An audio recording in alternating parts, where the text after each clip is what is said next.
എന്താ നായക്കുട്ടാ കുരച്ചത്? എന്തെങ്കിലും കണ്ടോ? താറാക്കുട്ടനെ പിടിക്കാൻ വേണ്ടി ഒരു കുറുക്കൻ ഇവിടേക്ക് പതുങ്ങി വരുന്നത് ഞാൻ കണ്ടു. അയ്യോ, എന്നിട്ട് കുറുക്കൻ എവിടെ? ഇവിടേക്ക് വരുന്നത് ഞാൻ കണ്ടതാ, പക്ഷെ ഇപ്പൊ കാണുന്നില്ല. അവൻ എവിടെയോ ഒളിച്ചു. നായക്കുട്ടൻ വല്ല സ്വപ്നവും കണ്ടതാവും. ഇന്നലെ ഞാനും നല്ലൊരു സ്വപ്നത്തിലായിരുന്നു. ഞങ്ങള് വിശ്വസിച്ചാലും ഇല്ലെങ്കിലും താറാവ് കണ്ട സ്വപ്നം എന്താന്ന് പറ, വെറുതെ കേൾക്കാമല്ലോ. പറയാം. ഞാൻ അങ്ങനെ ഈ മുറ്റത്ത് നിങ്ങളോടൊപ്പം കളിക്കുകയായിരുന്നു. പെട്ടെന്നൊരു ദേവത എന്റെ മുന്നിൽ പ്രത്യക്ഷപ്പെട്ടു.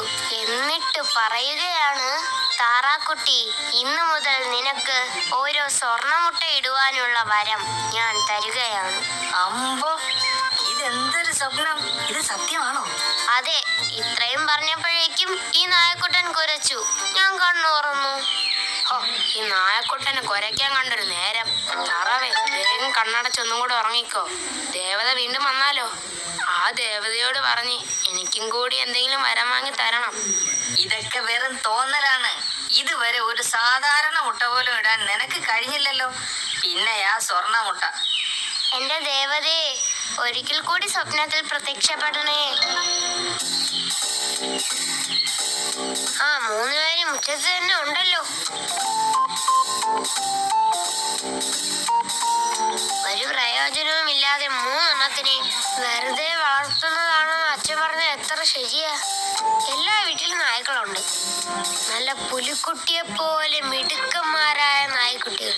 പക്ഷെ ഇവിടെ ഒരെണ്ണമുണ്ട്, ചുമ്മാ തീറ്റയും ഉറക്കവും മാത്രം.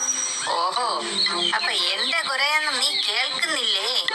ഇവിടെ ഒരു പൂച്ചയുണ്ട്. ഇതുവരെ ഒരു എലിയെ പോലും പിടിച്ച് ഞാൻ കണ്ടിട്ടില്ല. എലികൾക്കൊക്കെ എലിപ്പനി ഉള്ളത് കാരണം പൂച്ചകളൊന്നും ഉപ്പ എലിയെ പിടിക്കാറില്ലെന്ന് നിനക്ക് അറിയില്ലേ? പിന്നെ മുട്ടയിടാൻ വാങ്ങിയ താറാവാണെങ്കിൽ ഇതുവരെ ഒരു മുട്ട പോലും ഇട്ടിട്ടില്ല. താറാവ് ദേവതയോട് സംസാരിച്ചു കൊണ്ടിരിക്കുകയാണെന്ന് ഈ കുട്ടിയോടൊന്ന് പറഞ്ഞ് മനസ്സിലാക്കേണ്ട നായ്ക്കുട്ടാ. തീറ്റ കൊടുക്കാൻ മുതലാകാത്തത് കൊണ്ട് നായക്കുട്ടനെയും പൂച്ചയെയും അച്ഛൻ വിൽക്കാൻ തീരുമാനിച്ചിട്ടുണ്ട്. അയ്യോ, അവൻ പറഞ്ഞത് കേട്ടില്ലേ പൂച്ചക്കുട്ട? കേട്ടു. എന്നെ ഈ ലോകത്ത് എവിടെ കൊണ്ടുപോയി വിട്ടാലും ഞാൻ അവിടെ തന്നെ തിരിച്ചു വരും. എന്റെ കാര്യം നോക്കാൻ എനിക്കറിയാം. പക്ഷേ നിന്റെ കാര്യമാ കഷ്ടത്തിലാവുന്നത്. അയ്യോ, പിന്നെ ഈ താറാവിനെ അടുത്ത ദിവസം കറി വെച്ച് കൂട്ടാനും നമ്മൾ തീരുമാനിച്ചു. എന്തായാലും നമ്മുടെ 3 പേരുടെയും കാര്യത്തിൽ ഒരു തീരുമാനമായിട്ടുണ്ട്. ഇതൊന്നും അറിയാതെ താറാവ് ഇപ്പോഴും സ്വപ്നത്തിലാണെന്ന് തോന്നുന്നു. ഈ താറാവിന് എന്ത് പറ്റി? ഇതെന്താ ഇങ്ങനെ അനക്കമില്ലാതിരിക്കുന്നത്? ബാ ബാ ബാ ബാ ബാ.